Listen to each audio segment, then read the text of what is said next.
Sétimo ano, tudo bem com vocês? Estamos aí juntos mais uma vez, espero estar encontrando vocês bem, de saúde, tá? Que nenhum de vocês possam ter sido acometido por essa pandemia aí, por esse coronavírus.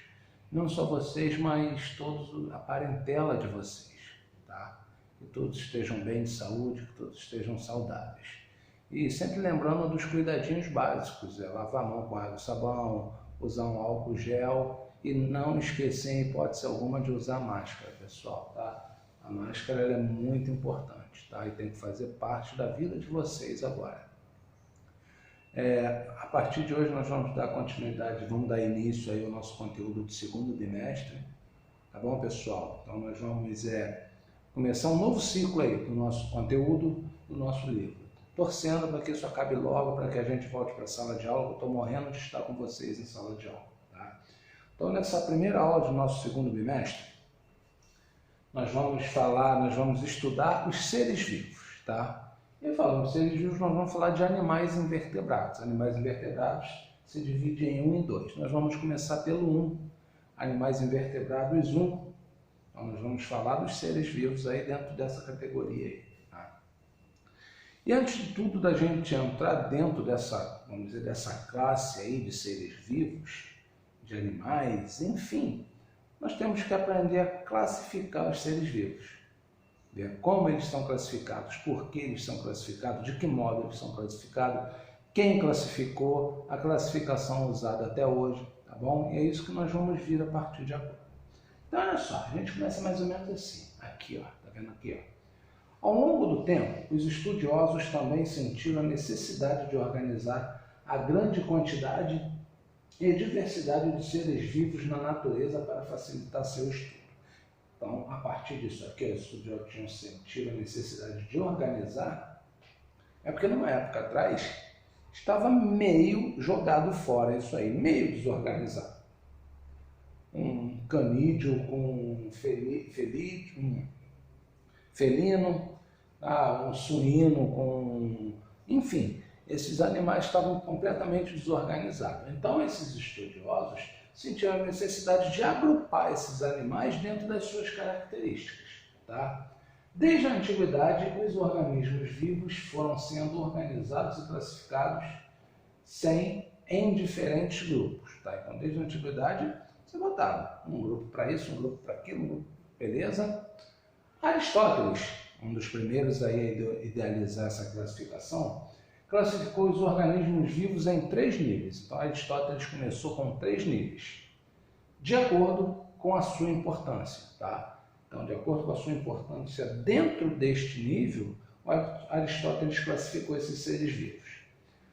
Dentro deles, são eles. Primeiro nível, estavam os vegetais capazes de se nutrir e se reproduzir. Então, você tinha plantinhas que se nutriam e se reproduziam. Então, primeiro nível, os vegetais.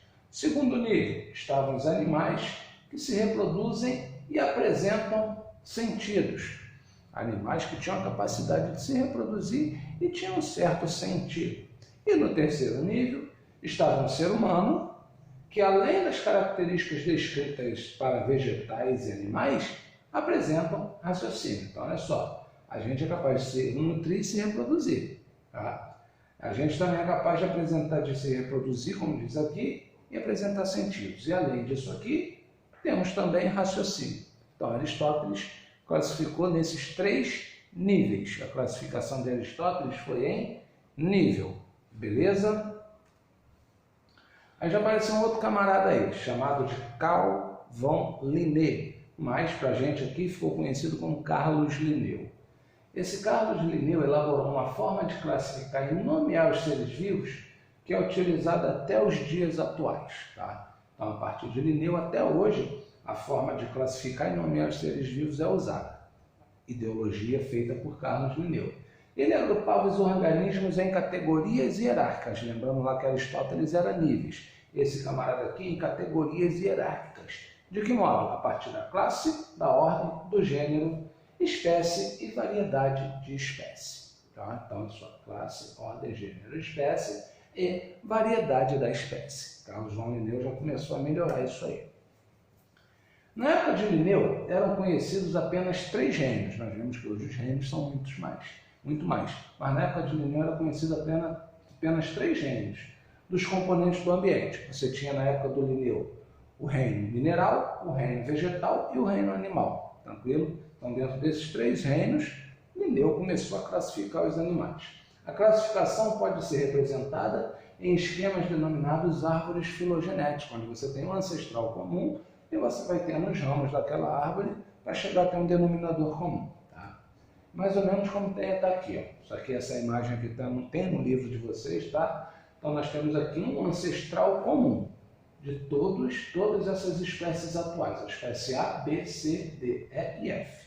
Tranquilo? Então de todas essas espécies partiram de um ancestral comum. Tá? Nós temos um ancestral comum que se subdividiu em A, B e C. E o outro ancestral comum é em D, E e F. Beleza? Dessa vertente aqui de A, B e C, você saiu um ancestral A, uma espécie atual, e daqui um ancestral comum B e C, 2 espécies atuais.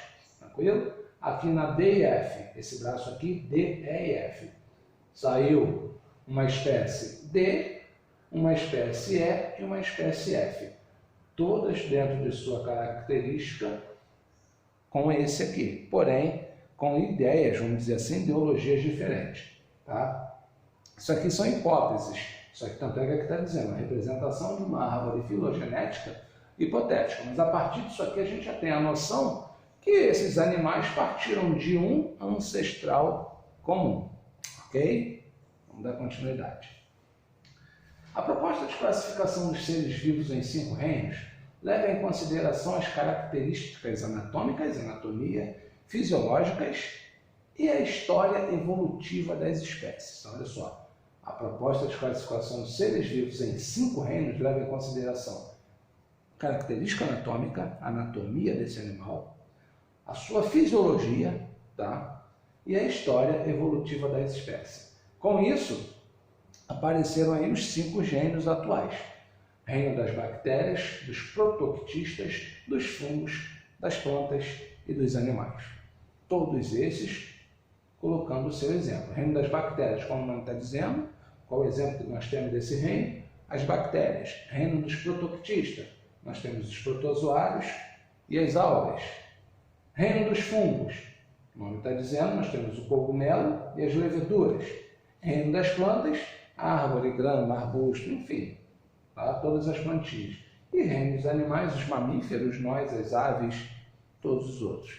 Tranquilo? Então, esses são os 5 reinos elaborados aí.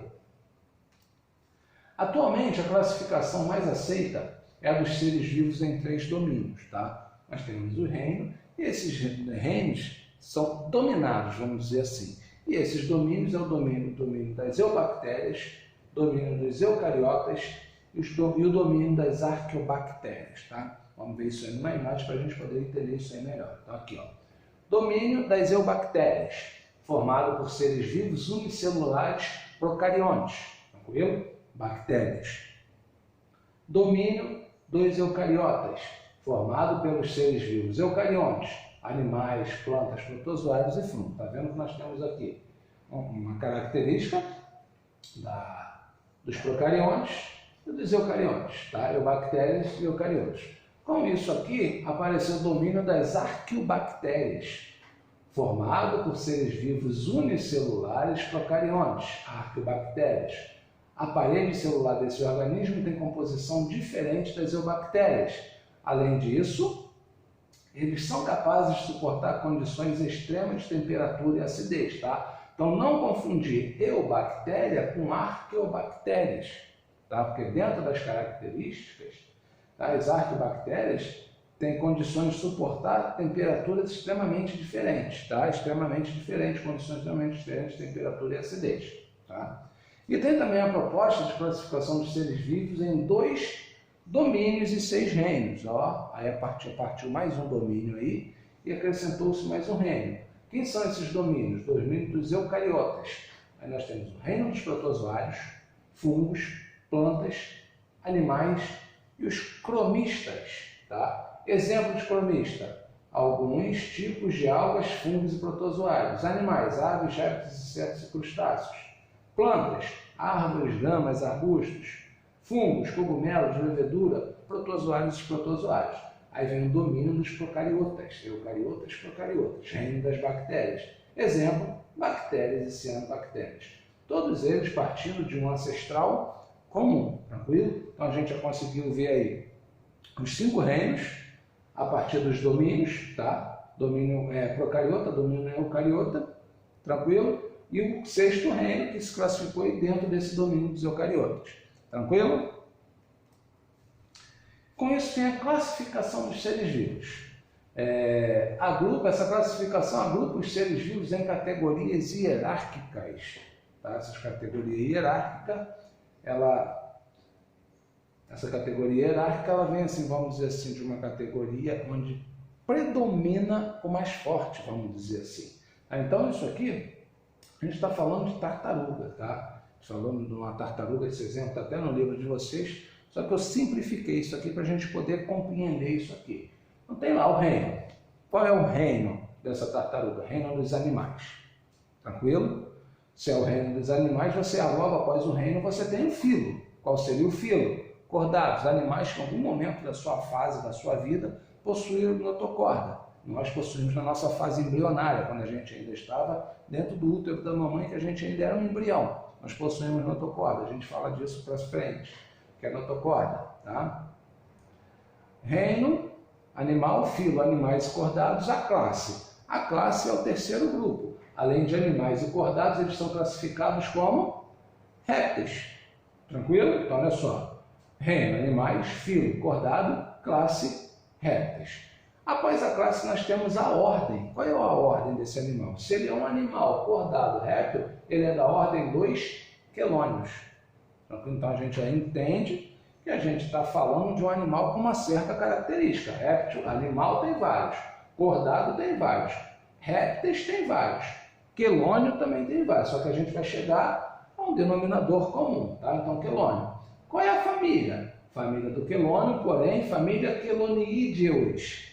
Queloniídeos, são quelônios da família dos queloniídeos. Então, após a família, a gente tem o gênero, tá? Família, ordem quelônios, família queloniídeos, gênero Lepidocheles, ou Lepidocheles, como alguns falam, tá? E chegamos à última classe, ou a última classificação, que é a espécie, tá? Ele é da família dos gêneros Lepidocheles, porém, da espécie Lepidocheles olivácea. Então, com isso aqui, nós classificamos essa tartaruga desde o reino dela, reino dos animais, reino das bactérias, reino dos protozoários, reino do fungo, é o reino animal, passando por filo, cordado, classe, répteis, ordem quelônios, família queloniídeos, gênero Lepidocheles e espécie Lepidocheles olivácea.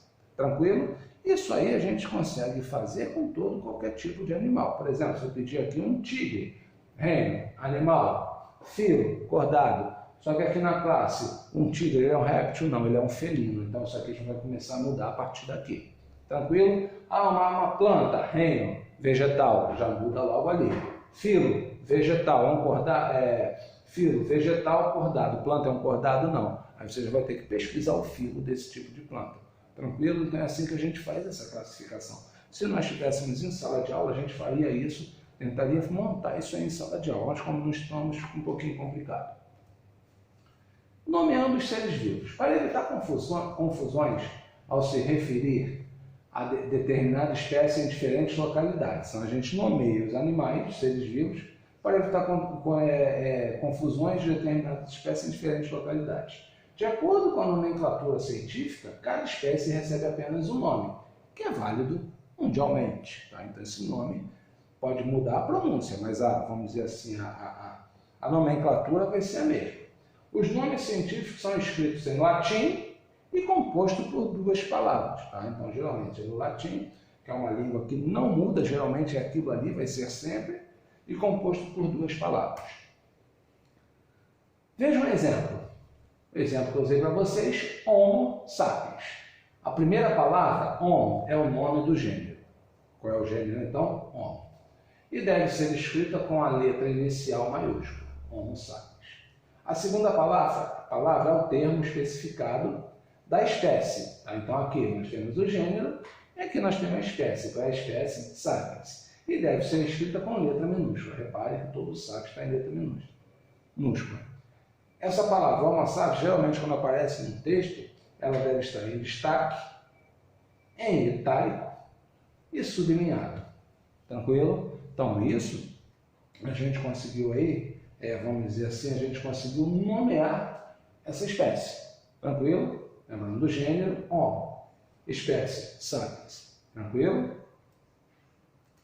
De boa? Pessoal, por hoje é só. Nosso conteúdo é esse. Depois eu vou estar mandando aí um exercíciozinho para a gente brincar com isso aí, trabalhar em cima disso aí. Beleza? Fiquem com Deus. Beijo no coração de vocês. Eu guardo vocês semana que vem.